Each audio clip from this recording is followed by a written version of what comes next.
picks to kind of start that game plan for Correct. you. But now we're going to load up here into the draft. Game number 2, match point for Team Hawk here. Yep. Incendio Supremacy going to want to start strong in the draft. They're is. going to be on that blue side, so they will have that first pick. Great first ban, like we said. Just take it out so Gary can't get it, and you don't have to be responding to him the whole time. That's right.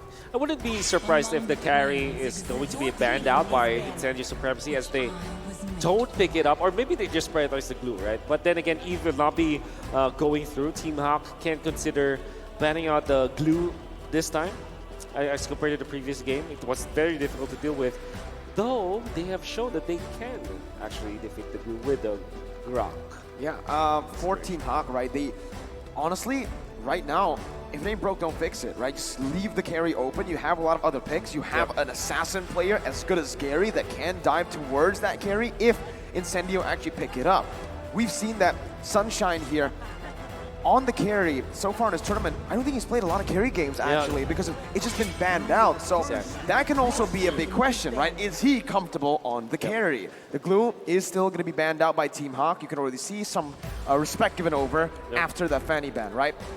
You need to understand that, hey, give respect. Yeah, just give respect. Even when you get away from it, you win against it once, don't stretch your luck. Don't right? stretch your luck. Just try to ban it out.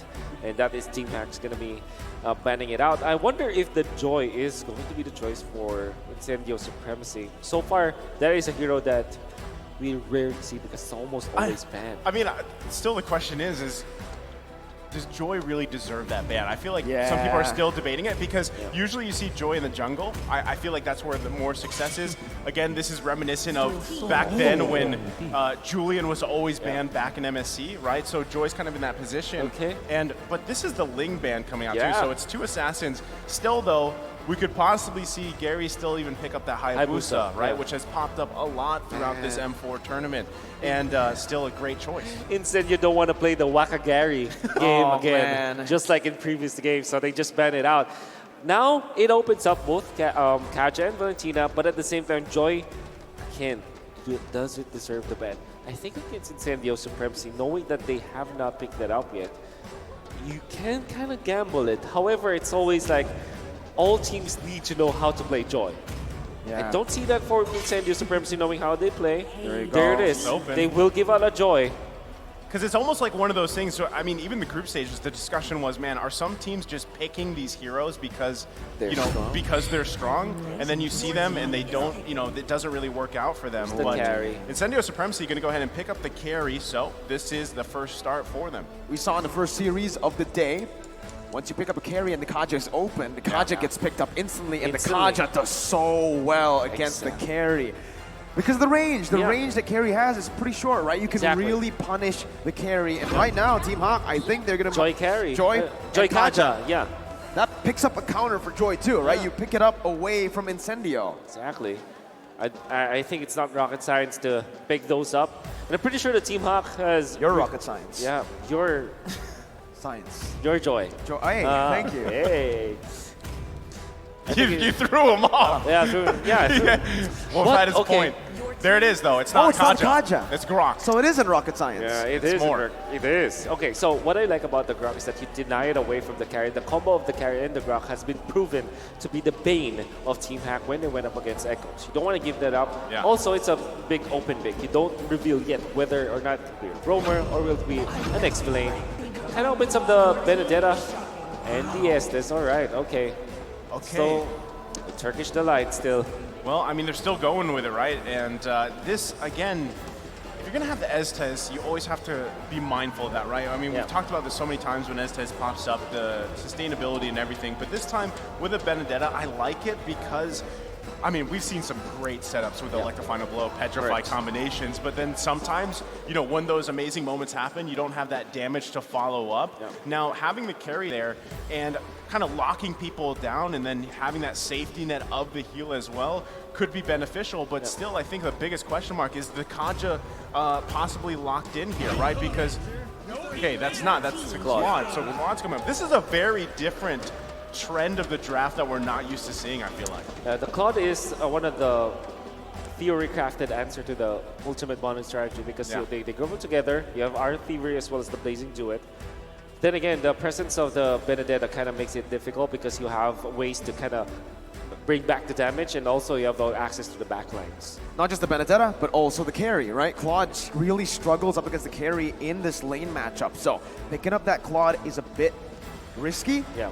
But I get what they're trying to do, right? They're up against the Ube. They're up against this kind of strategy where they want to group up. That's some AoE damage, and on top of that, you also have that Battle Mirror image that just is such a good escape tool. And Incendio Supremacy, from the games we saw, or from last game, literally, they really struggle to pinpoint on a target when you're up against so much mobility, and that's exactly what Hawk are doubling down on. Joy, Grok, mobility. Mobility. Mobility. Not only that, but too, I mean, the fact that technically you don't know where the Grok is going just yet. You don't know where the Joy's going. Jungle Grok. Well, that's why not? Stretching it a little bit, but it could work. I mean, but still, roam Grok, side lane Grok.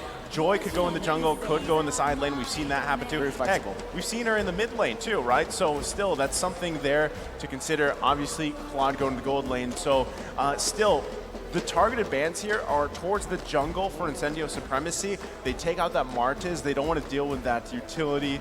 I mean, just the tankiness. They might even take one more jungler out if for Team Hawk here. Because the response from Incendio Supremacy, they know that stat from Man with his Kadita. They take it out, and there you go. That's actually a great choice here, the Valentina, because you don't have to worry about them taking your ultimates as well. Wild Charge. What's Rosa going to play now, right? What is Rosa going to play? Yeah, still have the Savior, perhaps. Oh, man, up against that dive? Yeah, but the dive is just way too good. Maybe a Lilia, perhaps, if they are allowed to. But, you know, Team Hack can just snatch that away if they... that actually fits their composition too. So they are Supremacy in a very bad spot. Eudora going to be banned out. One of the heroes that Team Hack actually played too. Interesting. It's one of the pocket strategies or pocket picks for Man in the mid lane. Now it's time for Team Hawk to go for pick, and I honestly think at this point they need a mid laner, right? Do they want to go for something like the Lunox and take it away? No, they go for something like a Faramis. Yeah. So, you mentioned Lilia. I personally like the Lunox here for Incendio Supremacy. Up against so much mobility, you need someone to be able to burst them down before they even notice, right? And Lunox has that kind of capability. Lilia, on the other hand, very hard to hit those skill shots with a lot of mobility being placed, a lot of blinks as well, like the Claude. Let's see what they go for here. That's the Lunox pick coming through. Well, what do they pair it up with? You're looking for a jungler. Fredrin still is good.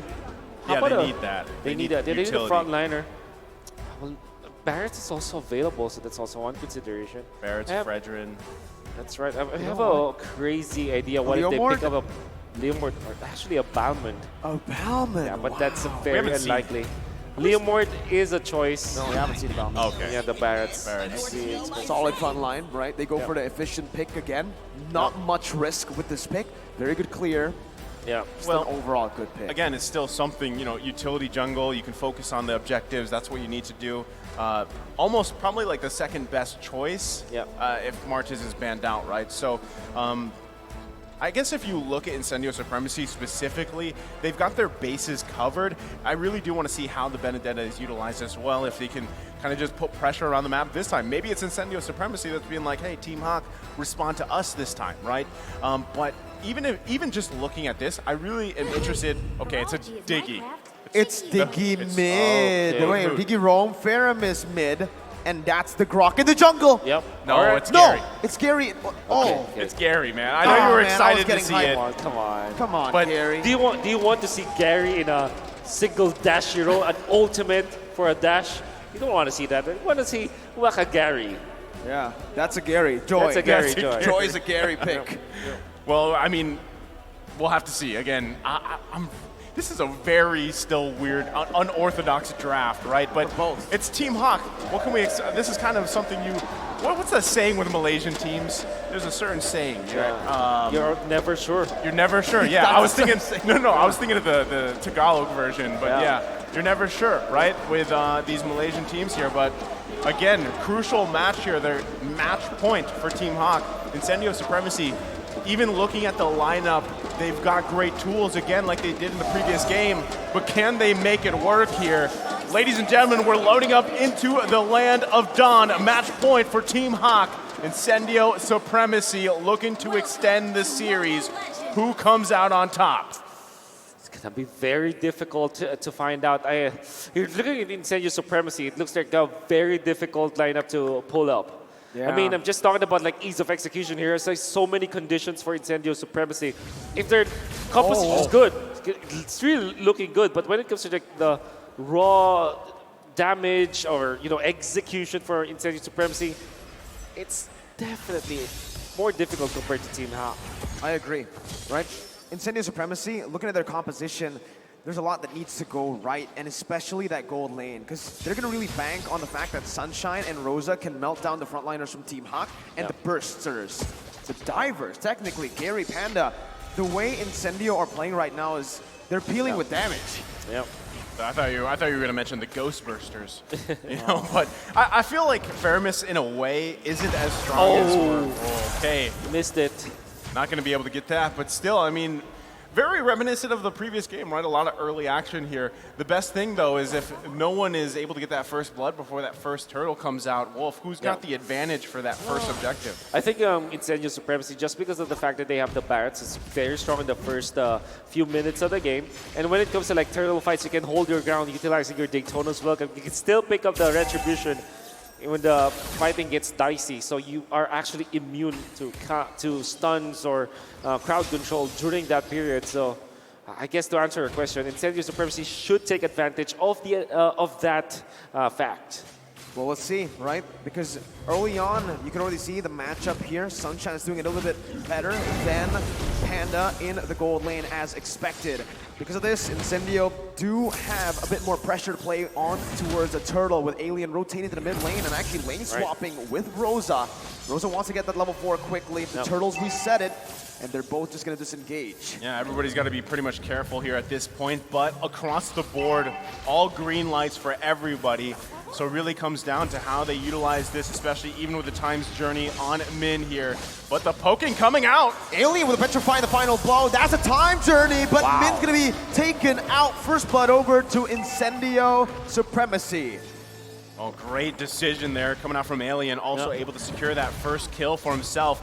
Should also be that turtle. Whoa! Gary coming in, picking up the retry. That's a missed time by Lola as Gary now is going to be forced to back off. TNZ picks up the kill. Man, forced to flicker out, and TNZ will just trade that away with a purple buff steal on Team Hawk's jungle. Fortunately for Incendio Supremacy, they found the post-turtle fight and won it because the setup was already there for Incendio Supremacy. They have 4 ultimates available in that fight. Alien already poked T-Mac and got a kill afterwards. They have all the advantage in the world. Even Gary's a level under the opposing Barretts, the jungler of Incendio Supremacy. So everything should be theirs that moment. Fortunately for Team Hack, they got the turtle, but they lost the post-turtle fight. Yeah, I mean, already off to a great start here for Incendio Supremacy. Again, playing around with this lead that they have. And really, I mean, a lot of it too is Sunshine just being able to farm up as well as he can. Now, he had the Corrosion Scythe. He's going to be working on the next item. Yeah. You got to protect Sunshine, allow him to scale up, because right now, a lot of that early damage with Rosa having an early kill here, running that last worship, you know it's going to hurt, right? And TNZ, like we mentioned in the draft, having this Barrett's pick and just kind of being able to secure an objective with the Daytona's Welcome, being immune to CC, is really going to benefit you here, because with this early lead, you got to continue to compound interest it, build upon it, and transition to mid-game. And the thing is, Incendio, they have the lead whilst also having 2 very late game heroes that needs to scale, right? Remember, Rosa and Sunshine, they're waiting for items, man. Yeah, they're going to be waiting for their major core items.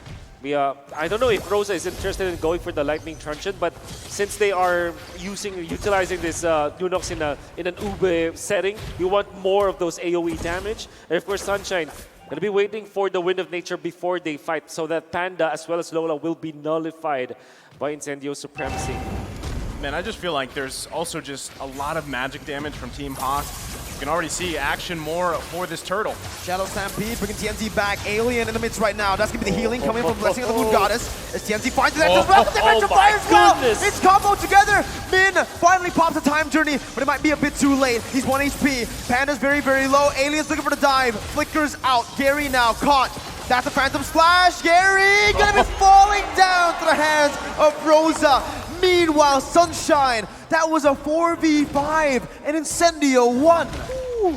I mean, 4v5, and you just saw, that's how much the sustain from the Estes pick works so well, because you saw everybody was quite low, but no follow-up, no kill was converted for Team Hawk. Rosa, the Ruby Diddy play. The Lunox bomb just zones out the members of Team Hawk. And eventually, Incendio Supremacy are going to be able to take over the map. The aggression is going to be there. It's time for the ultimate bonding experience. Hell, the Turkish delight. You can now taste it. It's how being served to Team Hawk. 3.7k gold lead.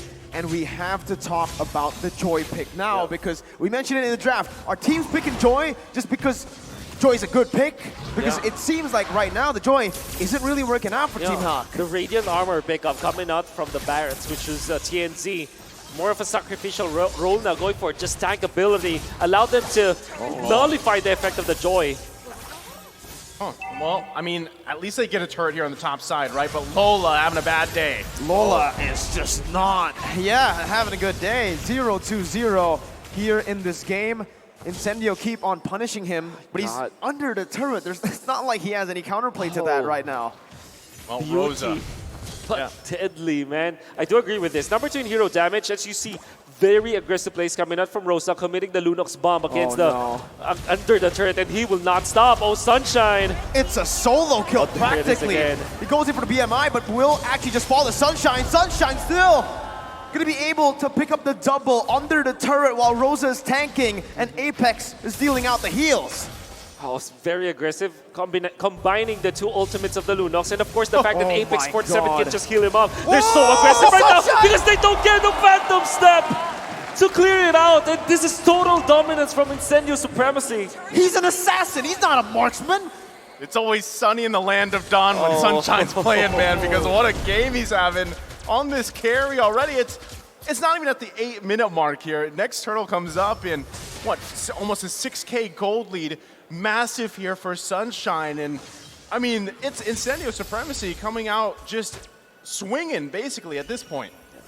They know their timings, they know that what they needed to wait for, and now they have total dominance. They will not be defending bottom lane, unfortunately, as Alien is far too late for that. Oh, I say that though. Joy is not a great pushing hero, unfortunately. Definitely not right. I mean, in terms of damage and team fights too, he hasn't really been able to dish out that much. Panda clearing out the mid lane, getting some pressure back onto the team, but Incendio, with their Benedetta that's ahead 2 levels, they're going to control the side lanes 100%. Uh-oh, Alien with Eye for an Eye, getting out, Gary jumping in, that's the final blow, back to work, Team Hawk. Stampede brings him back, but it's all for Lord Alien, oh my god! Almost finds a trade.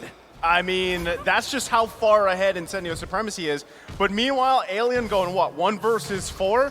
Lord just taken by Incendio Supremacy, and now their eyes are up here on the top side of the map.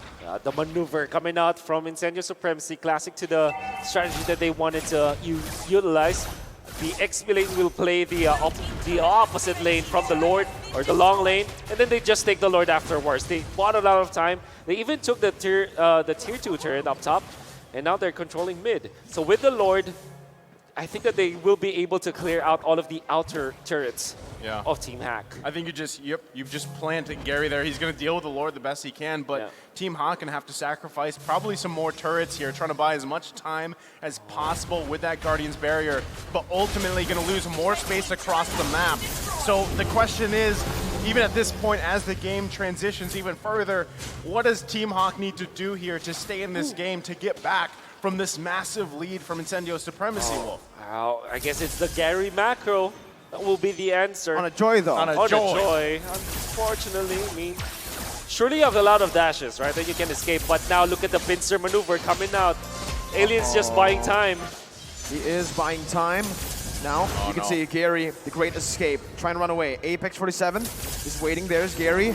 is going to be able to dash away towards TNZ. That's so many dashes. Hey, Gary gets out. It's clean, and it was easy. Giving the thumbs up as well as he escapes that again. Maybe that's why, maybe that's why Joy's picked, because you get to do that, right? But still, does it actually... Is it actually value as, especially mid-late game, team fights? especially late game team fights? Because I can't recall who said this, but it's almost like Joy is kind of like a mosquito, right? You're just kind of buzzing around, and it looks really cool, it looks really flashy, but is the damage there, especially when you're considering it with how much magic damage is on Team Hawk? Yes, you have the Genius Wand there, right? You have the Glowing Wand already, but is this enough, Wolf, for them to start to contest these fights? I think that he's more of a shredder. So to answer your question, it will not be enough. But if he transitions to more of a shredder and Panda will be the sweeper, surely that will be enough damage. Combination of magic as well as physical damage in an AoE setting. So that might be what Team Hack is waiting for. They're waiting for critical mass onto Panda, who is holding on to just the Wind of Nature and Golden Staff. What? And look at them go. Man, forced to use a time journey. Alien chasing him down. That's going to be the damage from TNZ in the back. Flanking, getting the position down. Lola defensive, wild charge out. Panda gets out, but when... oh my god, in the time of just one basic attack from Claude, Sunshine is able to dish out, like, what, 2 passive procs? Yeah, and look at this. Lola doesn't have the flicker, and you can see Min is dead for now. Panda will have to just back down. They don't have any team fight integrity heading into the second Lord of the game. Incendio will just take it for themselves. What Incendio did is just to force out some of the resources of Team Hack. What? Even the Lord was shredded. My goodness. I didn't even see the Lord. He's just gone. I mean, this is a tough situation here, right? Definitely. And you're really wondering, again, was the Diggy the best option with all the available heroes here? And still, at some point, it's really tough for Team Hawk. They're going to have to defend in their base here as that Lord is still marching down the mid lane. And, I guess they can buy themselves more time, and that's what Gary's really trying to do, just keep pressure here in the bottom side. But still, when does Panda get to that point where he is a threat here? This is going to be really tough for them to defend. Gary's too far. 9,000 gold lead 2 with the Lord already in on the base turret. Team Hawk trying to defend right now, as that's going to be the top lane base turret taken down. TNZ with a Deathless Welcome, forcing a time journey early. Man, still trying to buy some time. Goes for the Shadow Stampede to zone the other members away.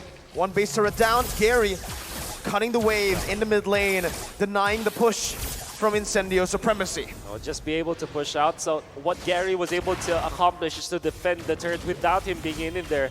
It's the mid lane. However, top lane still folds to Incendio Supremacy, inching to a 9.1k gold lead for now. And all of their heroes have all of the core items that they needed.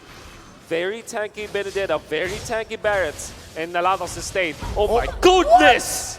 Wow! While in the wild charge, he gets melted down by Rosa and Sunshine. Now they're on the base. The Cold Altar has been placed, but Gary's going to be able to actually lose all that out. Oh my god, that single target damage is unreal. Incendio targeting base right now. Panda with a Wind of Nature. You cannot win of nature magic and true damage. Incendio strikes back. My goodness. Very different game here that we saw from Incendio Supremacy. Very strong showing too. I mean, was this the full force of the Turkish Delight, Wolf? It seems like it. We did say, we prescribed it after the first game that they should be answering all of those split pushes that Gary was able to do. It's what they did instead is to put a hero to actually manage a thing that's Benedetta, and then ban out the 2 of the heroes that they cannot lock down. All they care about now is to control the macro game, and this time they know how to do it. I also love the early rotations coming up from the Barretts to press the issue against the Joy. Remember when we said that the main cover peel for Incendio is going to be that damage? That damage was insane, dude. Yeah. What the heck? The tanks were flying. Grok was in wild charge animation. He died. Yeah. Sunshine, man. Yeah. Right? Sunshine, this my is why God.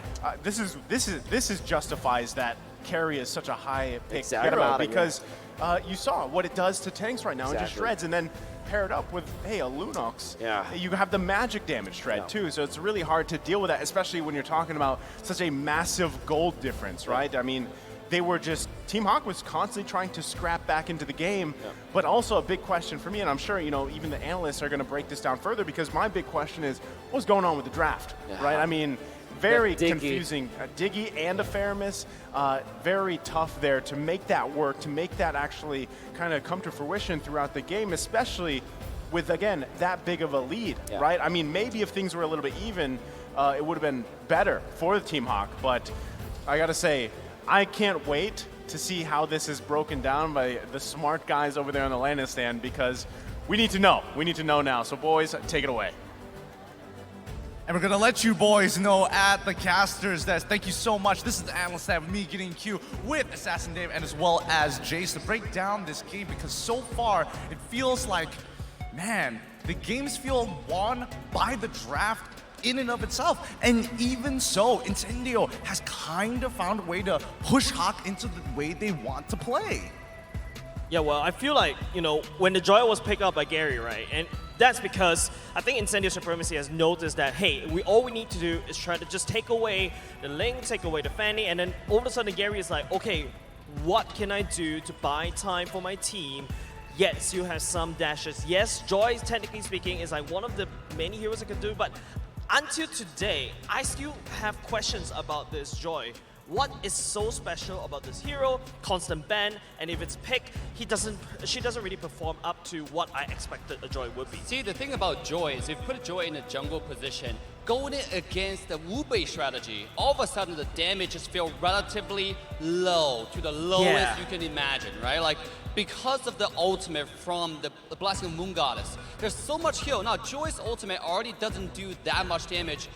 Now, with that heal, it's just going to be even less when you look at it. Joy is mostly played on the side lane with the Vengeance, because that's when you go to dive to the backline and have the marksman actually kill themselves. Let's take a look at the item right here. I mean, so far, I feel like Joy might have been a little bit of a bait strat coming in from Incendio Supremacy, because it feels like they purposefully let it through. It's like, yes, we're going to get the carry. That's already a very good sign. Give us the Joy, and then we'll see how we're going to play around it, because they even have secondary win conditions in Rosa in case Sunshine gets wild charged by Lola on the Grok. Yeah, and also, I was also kind of surprised when I saw Min with the Diggy went for the Avarice Emblem instead. I mean, I thought when the Diggy wants to go for the Avarice Emblem, I thought you may be playing like, you know, how my Venus would play. Like, I'm just gonna dump all the bomb, all the damage into my bombs. I'm gonna try to zone you out that way. But I can see, you know, Gideon, you mentioned this. The main goal of the Diggy is to basically use a time journey to allow this Joy to complete her dashes, enter the ultimate, but I don't really see that happening from Team Hawk. Exactly. Was Diggy here in this composition is really awkward, right? Because it just doesn't provide too much. There's not too much CC coming out from the side of Incendio, right? I mean, it's a pure damage, have a really beefy front line with TNZ, and Apex 47 is really providing that even beefier front line. Let's take a look at the kill participation here. Apex 47, absolute predator here on Estes, 100% kill participation. I mean, if you only have one kill, that 100% team participation, I mean, it's really hard to see these numbers, right, Gideon? It really is, and I think, you know, Alien did a great job at maintaining Lola's pressure and just putting him on an island. I clear faster, I rotate faster, I maintain these trades so that I'm healthy enough to rotate and actually make a difference, because every single time we see, oh, Gary getting the perfect setup to jump into the backline, wait, where's my team? They got petrified in the ult. Now, Alien is definitely a threat, but the spotlight I want to point out is the Estes and Barat's combo. I mean, that is just too much. You saw the lore fight, you saw the turtle fight. This guy, Tienz is literally playing like a tank mindset, right? Walking in front, soaking up all that damage. Just when you think he's about to die, Estes coming in with the rescue and turn a whole fight around with one single skill. That's absolutely insane. And with that being said, let's take a look at an MVP of the match. MVP of this match from Incendio Supremacy, it's Sunshine with a perfect KDA. Perfect KDA right there. Wind of Nature already built. You also got a corrosive. So everything that a growing carry needs, Sunshine has provided it all. even already going into the tenacity boots as well that provide that tenacity buff so that the carry doesn't really get stunned out too long, and also even building some magic resist so that Sunshine can stay longer in these team fights. Now the thing about having carry and just able to do damage for free, especially when you pick out Diggy, you don't have anything to stop the carry from doing the damage, right? I was expecting actually from the team side of Hawk to pick out Lolita or Chao to isolate maybe it's this heal, right? Or to isolate the carry, but instead we see the carry doing damage for free, and let's take a look off the heat map. Oh my goodness. Look at Oh my that. And this is between the 5-minute mark to the 10-minute mark. After the gold lane was done and settled, he started putting so much pressure towards the EXP lane, and even so, started invading into the enemy jungle. He gets to walk in for free. The entire strategy, again, just inspired by Blacklist International. Have 5 members, you got the bodyguard squad. Yes. Walk in, take what you want, get Yes. back out. Yeah, this is like the heat map of a jungler. If you tell me this is a heat map of a marksman, I'll be like, no, my heat map of a marksman, I see one lane and one lane only. But Sunshine was able to be afforded so much space, and that's because of that Turkish Delight strat. And that's the essence of this Wu Bei strategy, right? Once the marksman get the tower up the goal lane,